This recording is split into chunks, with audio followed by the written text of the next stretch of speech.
7 ways to stop chasing decision makers. You put your heart and soul into doing what you're best at, explaining the benefits of your solution, but working hard not to come across as salesy or pushy.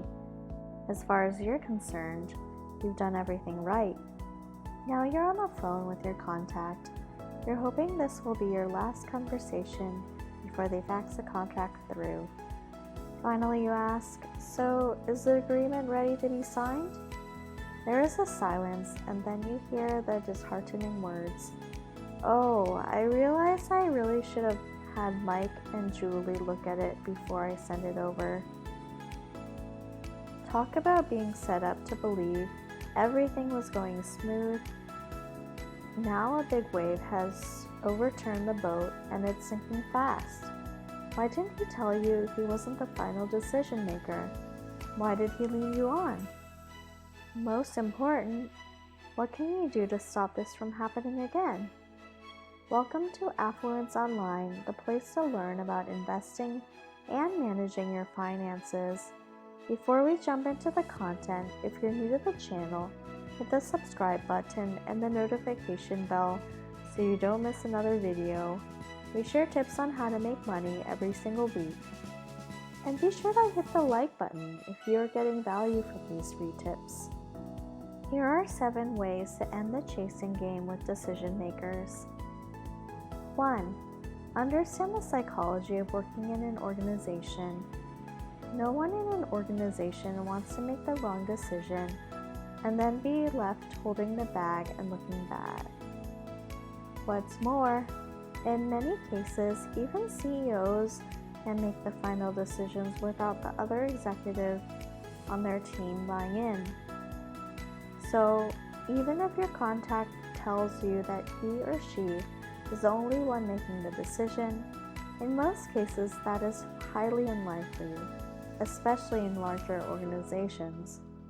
Once you understand that, you'll find it easier to roll with the news that others are actually involved in signing off on the decision. 2. Make sure your contact has the authority to sign the agreement without approval from others. How many times have you been told, "I'm the decision maker and I decide if we'll purchase your solution or not"? Contacts may say this with total confidence, and we usually take them at their word only to discover later that they didn't want us bypassing them to get to the other decision makers. Here's how you can avoid this situation. After they tell you they are the decision maker, you simply say in a relaxed, easygoing conversational manner, "Oh, okay, no problem. So basically, you're the only person who signs the agreement and no one else needs to be involved with this decision?" It is amazing what happens when you ask this question. First, there is likely to be a short silence, and then all of a sudden, you learn that other decision makers are involved. Once you know this, you can rethink your approach. 3. Don't panic when you discover other decision makers are involved.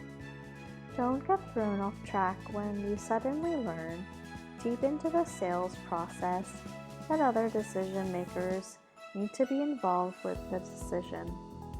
When this happens, gently suggest that it might make sense to come up with a way to get them involved with the proposal, so they won't be caught off guard. 4. Suggest a conference call to connect with the decision makers. Suppose you find out that 2 other decision makers are involved. Now you have a total of 3. What can you do to avoid the delay that is inevitable when your contact tells you, "I need to get a hold of Mike and Julie, but they're both traveling, so I'll get back to you after I speak with them"? This situation is often the black hole of selling, because you can wait for weeks until your contact tracks down Mike and Julie and gets back to you. Here's how to avoid this. You simply say, "Okay, no problem. Sounds as if Mike and Julie are an important part of this process. I'm wondering if it might make sense to pull together a brief conference call with you and them so that they can get an overview of what's happening. That way, you can avoid chasing them down, and everyone can get up to speed at the same time. Does that make sense? Also, the answer you will get will tell you a lot about where you really stand. If your contact says, "Sure, that makes sense, let me schedule it. Things are looking good." But if you hear, "Nah, I'll just try to get a hold of them when I can and then get back to you," you could be saying, "We aren't really that interested." 5. Work with your main contact to set the agenda for the conference call. If your contact agrees with the conference call, spend some time working together on a well thought out agenda. Emphasize that your main purpose is simply to inform the others about what has happened so far. It is crucial that you assure your contact that during the call you will in no way apply any type of sales pressure on the other decision makers. Why is this important? Because many times contacts are reluctant to pull together a call because they're afraid that the salesperson will put the participants on the spot, and that would make things awkward for everyone.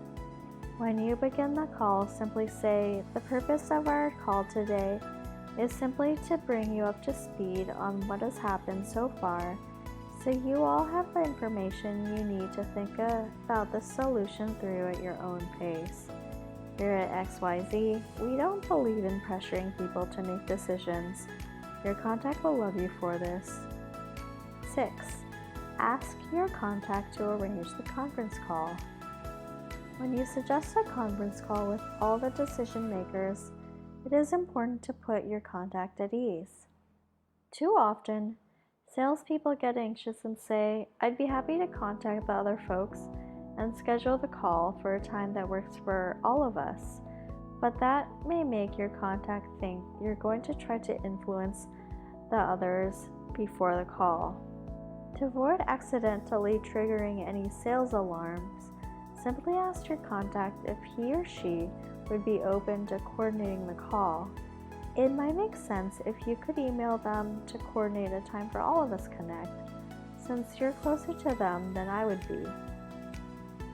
7. Get to the truth of where the deal stands. So you have the conference call and you feel it went well with lots of good discussion. Your intuition is telling you that everyone seemed positive about your solution.